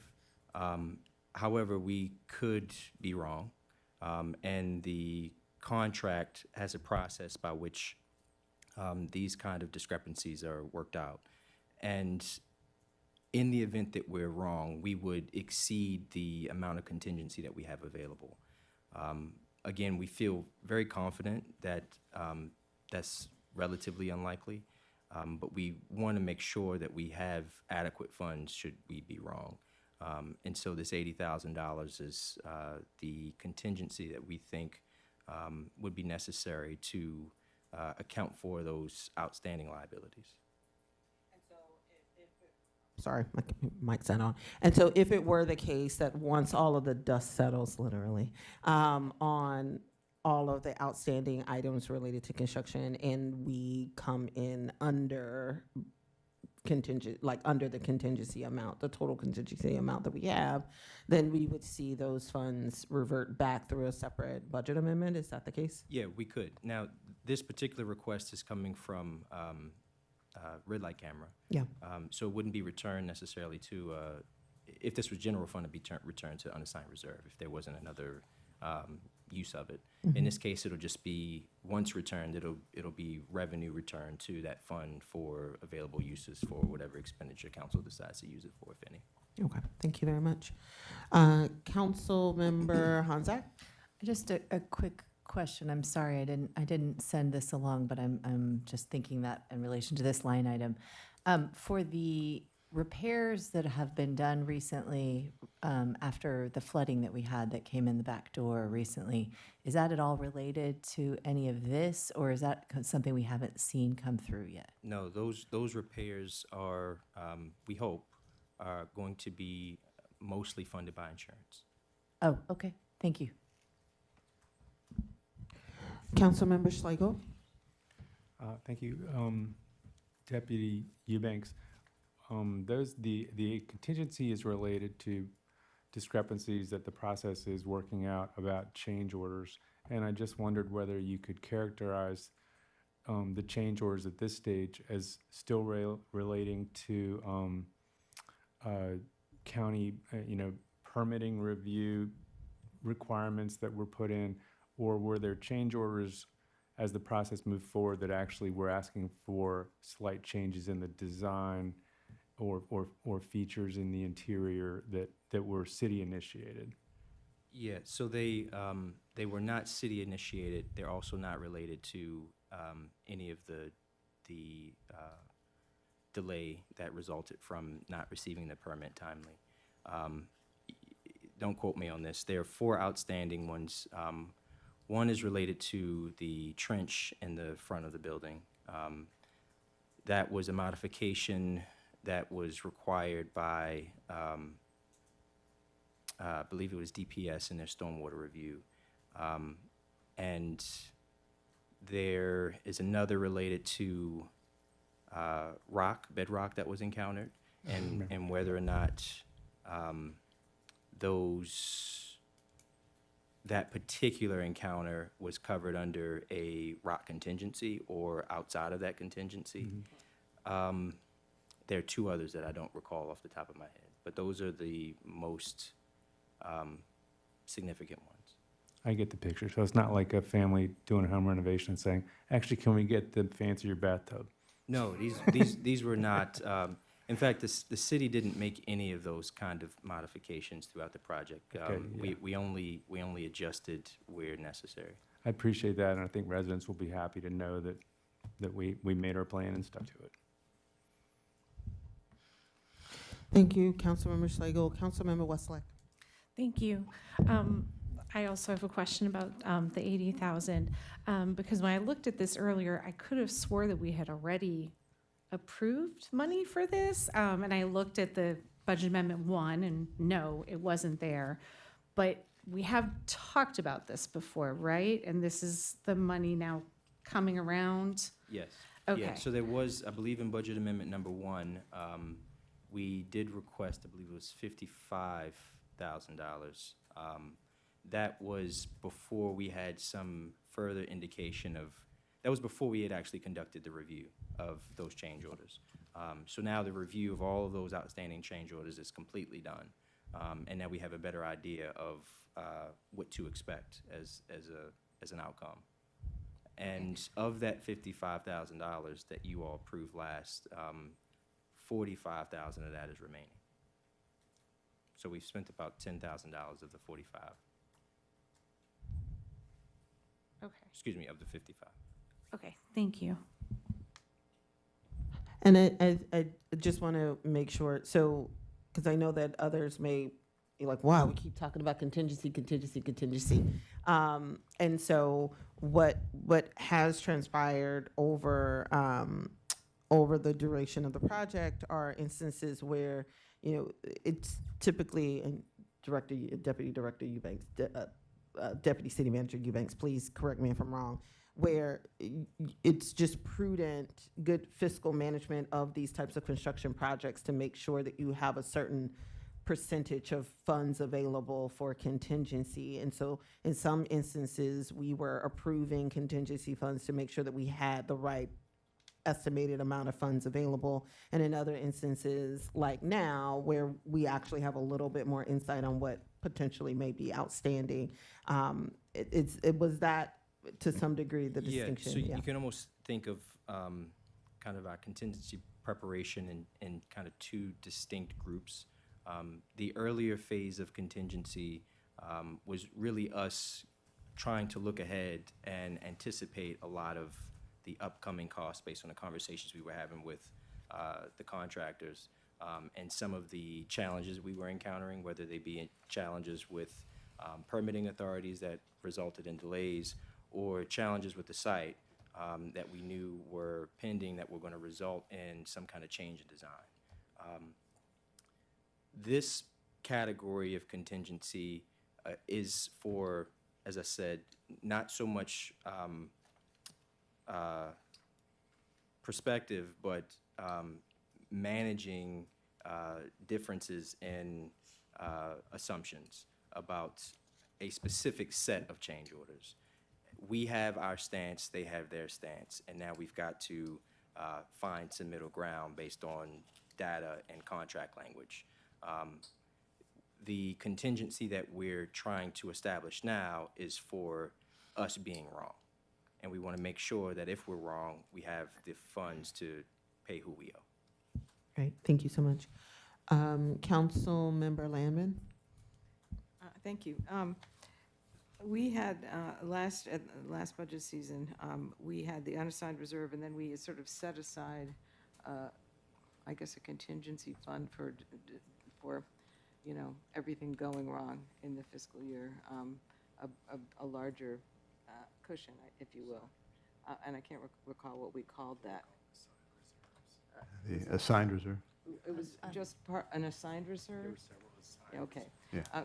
Can you remind me what we call an assigned reserve for crisis or something? And so looking at the unassigned reserve ratio, how big is that cushion remaining right now? Did we touch that money that we set aside? No, we haven't drawn anything from our assigned reserve. Okay, so as we look ahead to the next budget year, we have this unassigned reserve. I'm just looking at, I'm trying to understand where we are with this budget amendment. Will there be another budget amendment still before the end of the fiscal year? We usually plan for 3 or 4 budget amendments in the course of a year. Can you remind me what, or maybe you, Mrs. Chung, can remind us what that number would do to this unassigned reserve ratio if the two were added together? I'm not sure. Like, how big is that number? Because usually that doesn't exist, that set aside that we created this year with all of the unknowns that we faced. I'm just trying to understand what our cushion that we created for the fiscal uncertainties of this year looks like right now at this point in the budget season. You're asking if the unassigned reserve and the assigned reserve were combined, what percentage Yes, of thank the you. general fund would it account for? Yes. We could, Director Chung, do you know that offhand? I do not have an exact figure, but it would be over $1 million in the assigned reserve. Okay. Yeah, I can find out the exact number for you, but it is actually listed in our adopted budget book for 26. It's on the website. And I can send the exact number to you tomorrow. Okay. Yeah. Thank you. It's helpful to know. It's approximately $1 million. Yeah. on So top the of way that it works is each year we have a budget, okay? And we set aside this one called assigned reserve for special purposes or uncertainty. For example, the income tax, and also the salary savings. And if those, the worst case scenario that it didn't happen, we're going to release this assigned reserve back to our unassigned reserve. So at the beginning of next year, this assigned reserve will be combined with the unassigned. Because when each year's budget close, if the money is not spent, it will go back to the unassigned. And for next year, we'll start fresh from the unassigned reserve. My math teacher has informed me that it would change the unassigned reserve ratio by about 3 percentage points if we were to, okay. Thank you. I'm asking these questions to sort of get a feel for where we are in terms of the concerns we had at the beginning of the budgetary year of how we would be feeling as the year progressed, given all of the uncertainties that we faced. And it's helpful to know what these additional expenditures look like in the greater scheme of things. So thank you. So it would be too early to tell of what is going to happen in the income tax area, in the salary vacancy savings, because we are now only in September. So we have at least 9 more months or 10 more months to go before we actually know what's going to happen in the fiscal year 26. Thank you, Councilmember Landman. Councilmember Honzak. Sorry, one more follow-up question related to the same issue. I am just wondering, have you had any dialogues with our contractors or anyone else involved in the construction of the library and the community center since the flood about the possibility of making any modifications given how the flood happened? I know we haven't really talked about this too much, but I'm just curious if that dialogue has taken place at all, or if it's, I know because you just said change orders are all finished. So I'm just curious if there's been any conversation. Director Braithwaite, you want me to give it a shot, or? Okay, if I misstate, please correct me. Thank you. So there are no building modifications to make as a result of the flood. The impact of the flood was truly the flood itself was truly an anomaly. Sure. In the sense that it was very isolated local flood that overwhelmed our stormwater infrastructure. So there's long-term, there are potentially modifications to our stormwater infrastructure that might prevent such a circumstance. Short-term, we have some mitigating steps that we can take should we experience something like that again to prevent the a flood from having as large of an impact. But there's no building modifications related to the construction of the library that would really relieve us of the likelihood of that happening again. So as I'm hearing you, no structural No building structure issues that would be used in the short run that would require a major budget line item? Right, and it wasn't Okay. and it wasn't the library itself that flooded, of course. Right, It I'm was- sorry, you're right. It came up back in through the door. I just was wondering if anything had been discovered. You know, it's lots of things have just been modified. Okay. Yeah, no, Besides the nothing- underlying issues. Okay, thank you for clarifying. I appreciate that. Thank you, Councilmember Honzak. Councilmember Schlegel. Yes, I think for emphasis, I had written a question similar to that, and you actually, or Director Braithwaite, you actually said, to be very clear for residents to know, there was nothing about the new structures that were built that was sluicing more water around that could enter the building. That was not an issue. It wasn't like we created a new channel for water to flow inadvertently. That's right. Yeah. Great. All right. Seeing no more comments, thank you very much, Director Chung and Deputy City Manager Eubanks and City Manager DeSpirito for walking through this. This item will come back before council next week for a vote. One more thing, was there going to be Matt?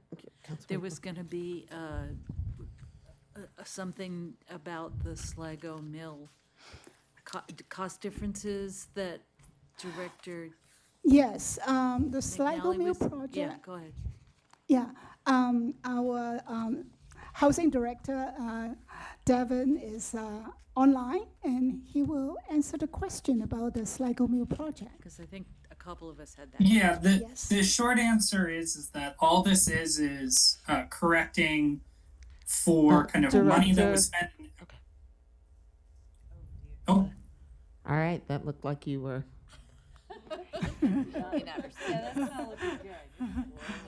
interesting visuals going on. So the change in it is simply to address money that was spent in FY25 that was incorrectly carried forward into FY26, and then adjust for the future distribution. Unlike other grants, this is on a quarterly payment rotation, so it's not reimbursed. They just pay out in specified time periods. And so there was an adjustment to the revenue side to account for that, and then an adjustment on the expenditure side to correctly address funds that were previously spent in FY25 and therefore aren't available in FY26.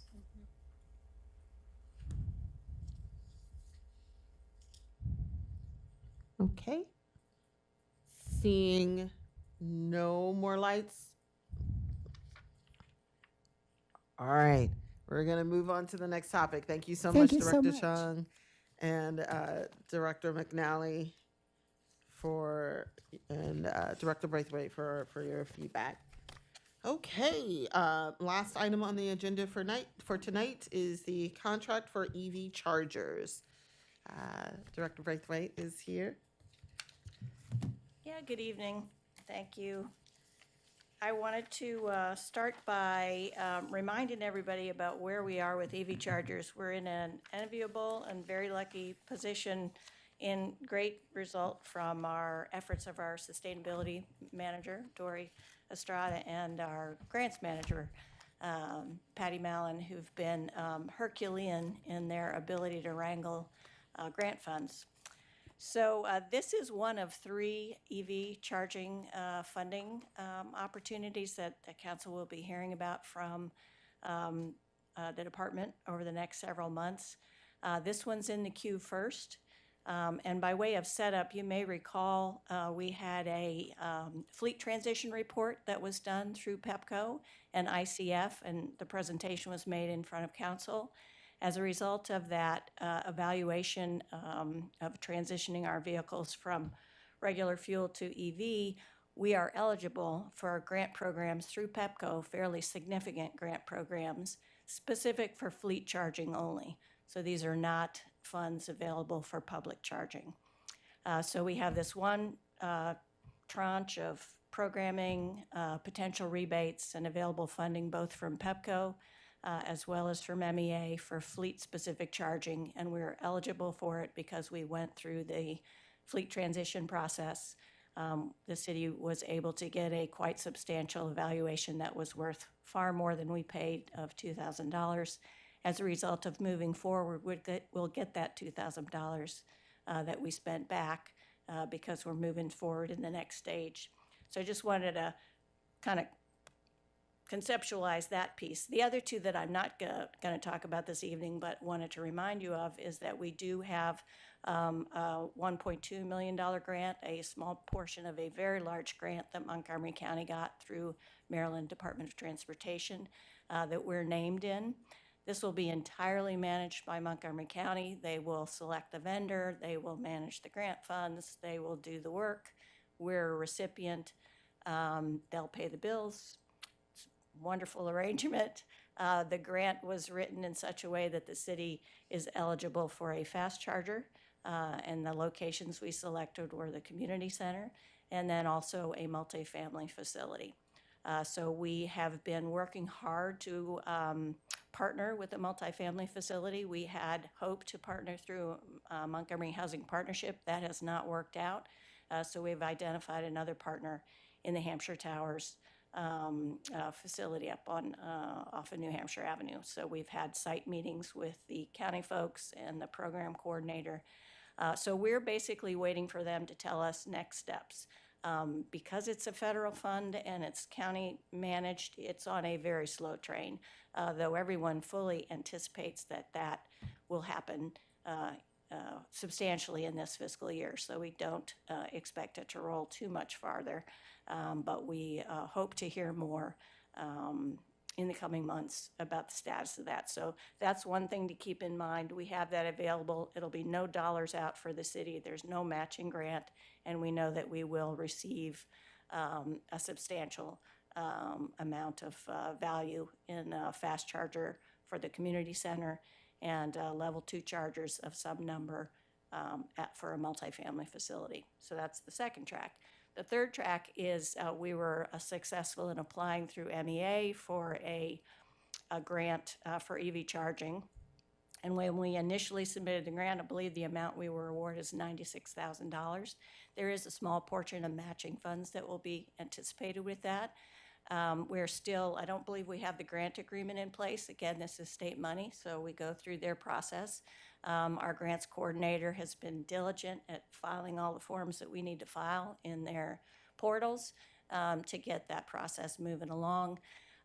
When we initially submitted the grant, it was with an assumption that we were going to be replacing our existing chargers at the community center. So the grant was specifically written to replace the fast charger and the 2 level 2 entirely public chargers. Since that time, we are still negotiating with our existing contract partner on those chargers that have been in place for almost, I guess, more than 10 years now. And so we have confirmed with MEA that we can use those funds either to replace the existing ones or for new ones.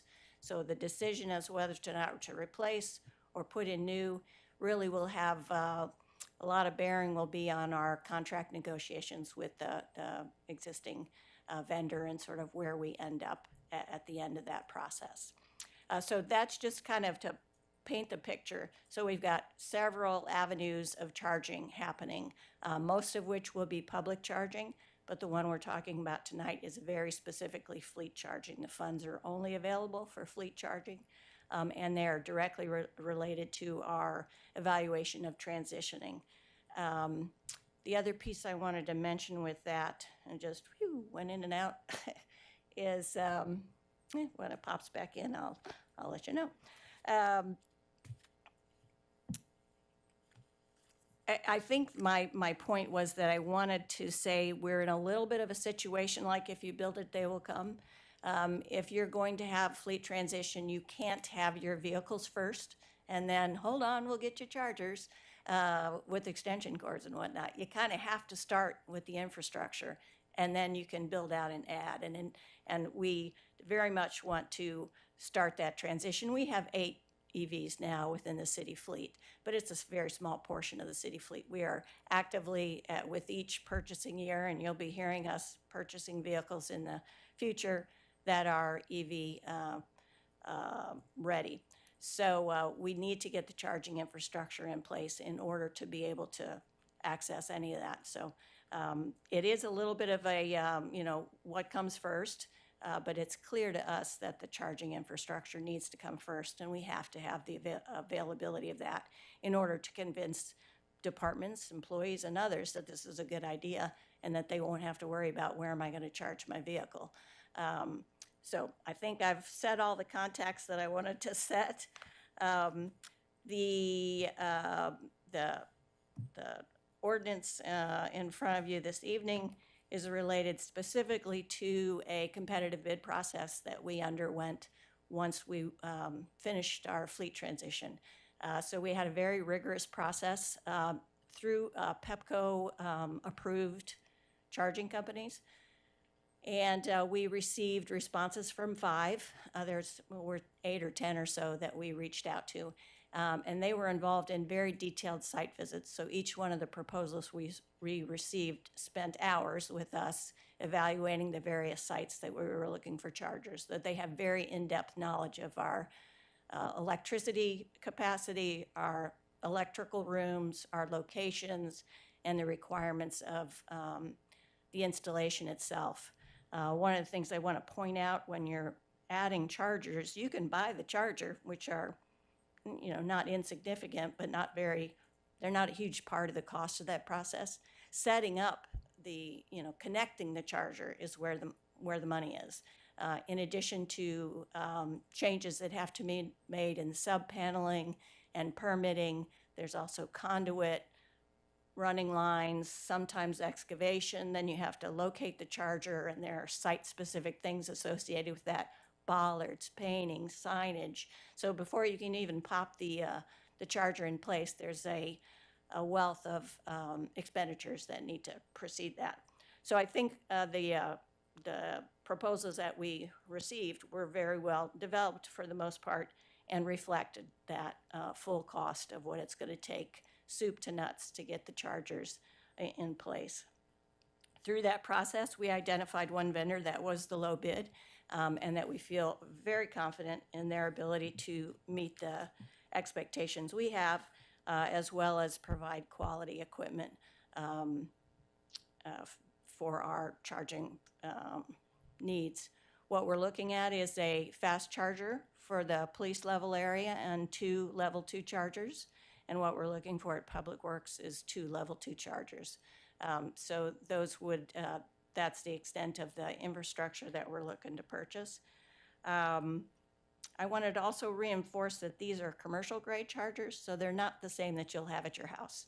These are different in that they are made for faster charging, more rigorous charging, and frequent use, because when you're planning for fleets, you have to be able to move cars in and out as needed for charging.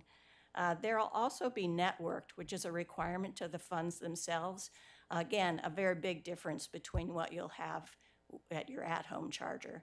So there'll be an online portal where we'll be able to find out how they charged, when they charged, how much they charged, what the rate was.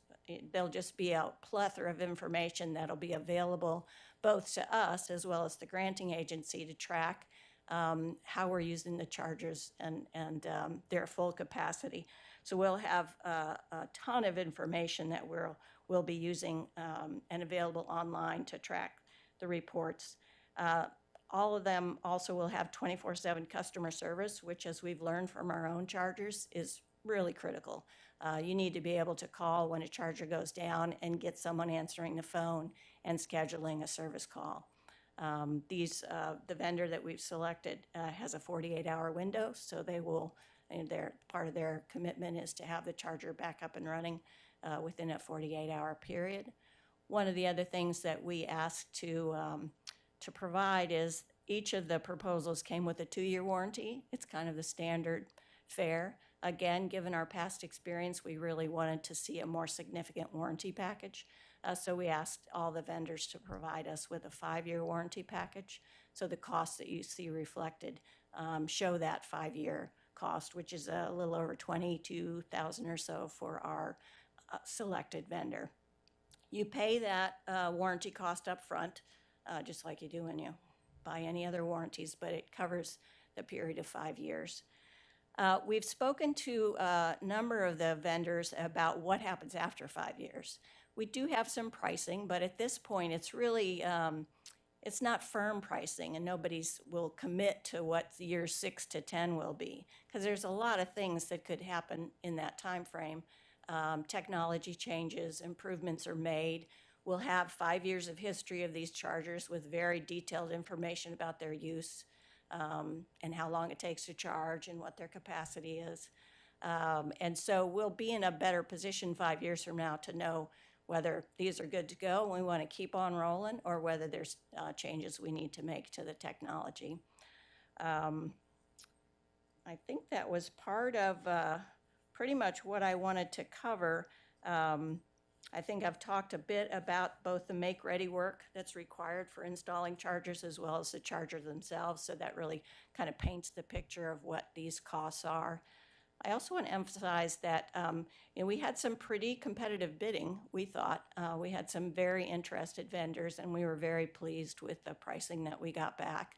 Have shared that information with Montgomery County, which was assuming much higher price points for some of this. So we're hoping to help inform that process on their end. But as you could see by some of the bid results, with the exception of one, which just really did not respond effectively to what we were looking for and the level of charging we were looking for, several of the vendors were very much very close in terms of pricing. And I think with that, I'll open it up to any questions you may have, any other details I can provide. Great. Well, I just want to first say thank you very much. Thank you so much to our grants coordinator and sustainability manager, because when the green team came to us, I want to say it was it last year, year before, and said, hey, our biggest thing is electrification and electrifying our fleet, but we have to build the infrastructure first, and who has money for that? And you all and your team have found the money to move us in the right direction. So I just want to start off by saying thank you all so much for your work on this. Councilmember DeBala. Thank you. I'm so glad that we're here at this place and talking about this one of three funding sources for the overall plan. So this is a piece of the plan that answered one of my questions. So this is just about the city fleet, which, as you point out, we need to do in order to be able to electrify the rest of our fleet. I had a couple of questions, keeping in mind the experience of the past. So tell us a little bit more about Energy Dynamics' experience in particular, their track record in this particular thing. Yeah, they have a wealth of experience in municipal installations. They do. They Okay. provided us details of other sites where they're currently located. Okay, In great. addition to Energy Dynamics is partnering with Switch for Okay. the units themselves, and they're a very well-known and knowledgeable vendor in the firm. We shared the point of your concern there. We wanted to make sure that whoever we partnered with was here for the long term, was not a mom and pop shop, and was very much able to be professional and long term. And now there are in the arena. companies with track records, Yep. which when we started this a while ago, it wasn't so true. Right, exactly. So we can pick one that A has lot it of in. vendors have come into the. And you're confident that this crew's got the Yeah, references in and addition the- to their and the experience Okay, with great. installation, they are also one of PEPCO-approved vendors. So Oh, they've okay. been vetted through PEPCO as a vendor. So fair we enough. had to start with their already PEPCO's vetted list, list of vendors. So it's kind of a two layers of credentialed experience and that they've met in order to provide the bids for us. Yeah, so I had two other areas, no, maybe it was three. One has to do with the location, in terms of the down in the well and whether there's some protection. That's a technical question that you don't need to answer now, but just to No, think happy about to, how since that. flooding has been on my mind and certainly residents' minds and council members' minds. I will just point out that we do have a stormwater chamber below the lower level parking lot. It's a huge, vast usually room. doesn't flood Pardon me? Nothing, go on, I'm sorry. And so that was a requirement of renovation and building of this community center to meet the 100-year floodplain requirements. We also have the flood wall, which circles that lower level parking. We have never had a flood in the lower level parking. We also have an inflatable flood wall that comes up should there be an incident where water is breached and is going to be coming around and We have running an into the lower level inflatable flood parking wall. lot. I did not know that. Yeah, the entranceway, when you drive into the lower level parking lot, you go over those metal plates. That's a inflatable flood wall that was a requirement to seal off, basically make a big bathtub down there. well, I guess the opposite of bathtub. Opposite of a Water would be bathtub. outside, high and dry on the inside, or low and dry on the inside. So, yeah, we don't have much concern about floodwaters reaching the lower level of the community center because of the flood wall, because of the stormwater chamber below, and because of the way the building was designed and constructed. That said, you never know what you're going to get at, but these chargers would be placed at curb height level, so not directly on the lowest portion of the pavement, but 6 inches elevated from that. And their actual components, the electrical components, will be coming down from the ceiling and into the units themselves. So they will not be sitting at grade level. And so, did I hear you say that that the MEA money is going to need a matching? So this is the matching money for this. Well, I guess it's not the matching money. The difference is being made up through the sustainability budgets from last year and this year. Mhm. And so then we will need to use another funding source for the MEA money. Yes, when we we'll get need to that far, 'cause identify. we'll be out yep. of the money that we set Mhm. aside Mhm. for this. I absolutely think it's worth it. Yep. I'm Yep. just clarifying for anybody who thought that we had set all the money aside that we were Yep. going to need Yep. Yep. in making that sustainability budget. Just making sure that it's clear that we've Yes, got and so many more opportunities we with, didn't know about. With the exception of Montgomery County, which they're doing the bidding, they'll select the vendor, they'll pay the price for the MEA grant that we have. We'll do a similar situation again where we'll be, putting a bid out, requesting pricing, and we'll get those results back. We would anticipate a significant difference in price as to whether or not we're replacing existing, which have all the make-ready work already done, conduits in place, cables are laid, bracing is there, bollards are there. You just need to, really will be, replace one and put in another. So the cost there would be quite low versus whether or not we are able to identify another location and keep the existing chargers alive and well and going. So that decision has not been made yet. But like any grant, you put it in based on estimates about what you think the costs are going to be. And the state, interestingly enough, provided us more money than we asked for in our grant, which is a good problem to have.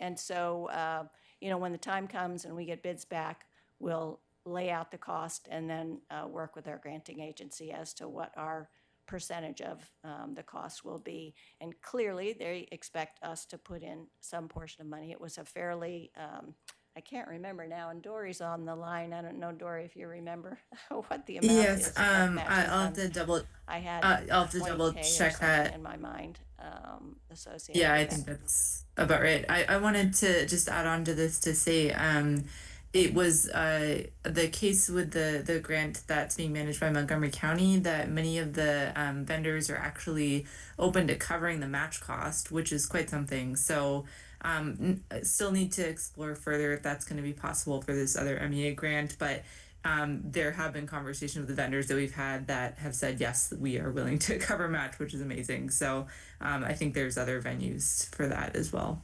Yep. Okay, So we're thanks. not quite there yet, but, Yeah. you know. And then I had a couple technical questions that I'll just take my answer tomorrow offline. Okay, thank you, Councilmember DeBala. Councilmember Schlegel. Thank you to you, Director Braithwaite, and our grant manager, Ms. Malin, and Ms. Estrada. And I totally agree that we have to go hard at the front end to get the charging infrastructure in there. And I say that as a EV driver who the rule of thumb is you plan to go to 2 or 3 chargers before you find the one that's working when you're on the road trip. So yeah, but I really appreciate your commitment, and I have total trust that you've got us in a position where we're going to have a very reliable system coming in. The question I had was, with the design study going on at Public Works, in terms of siting these chargers, do you foresee that in the not so distant future there will be a need for a larger battery of chargers up there? And if so, how is that thinking because obviously it becomes, you don't want to end up saying, oh, well, now we need 3 more and let's find a different spot with new conduits and everything. So what is your thinking about how this project and any future expansion up there of charging capability will intersect with the study underway? Yeah, thank you. Couple of things. One is more than 2/3 of the Public Works facility was renovated, so we know there's just like a 1/3 portion that was not. So it's not like we're doing a full facility-wide renovation. The other part is we are a very contained space, a very confined space, and most of our garage bays or parking bays are established in there, and they're not going to change. That's a benefit to something like this because you put your chargers in your bays.